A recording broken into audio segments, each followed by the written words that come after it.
Good evening. Welcome to TCM. I'm Ben Mankiewicz. Throughout October, as we do every year, we celebrate the season with a cornucopia of favorites, a candy cornucopia. Sorry. Seems like sometime in the past few years I became my dad. Well, not so much my dad, but your dad.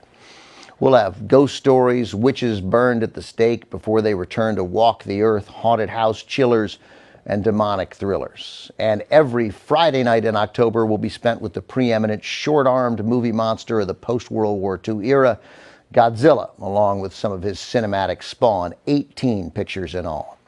We begin tonight precisely where we should, with the Japanese picture that launched the franchise. From director Ishiro Honda in 1954, Gojira, or as we know him in English, Godzilla.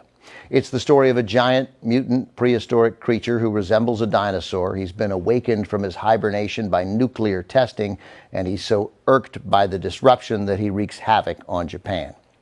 While it might be tempting to dismiss Godzilla as merely another giant monster destroys a big city movie, it is a much more important film than that. Ishiro Honda was a highly regarded filmmaker and occasional collaborator with Japan's foremost director, Akira Kurosawa.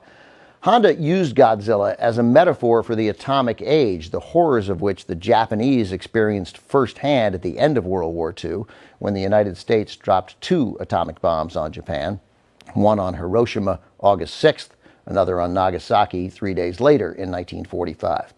Exact casualty totals aren't definite, but most sources, including the BBC, say that 60,000 to 80,000 people were killed in an instant at Hiroshima, 40,000 at Nagasaki. The final death toll from both bombings by the end of 1945, pretty conservatively, is around 200,000, overwhelmingly civilian. I don't cite the numbers to shock you or question the moral rationale of the bombs. An invasion of Japan might well have been deadlier. I tell you about the numbers to let you understand the way millions of Japanese people, including Ishiro Honda, the director, framed their worldview.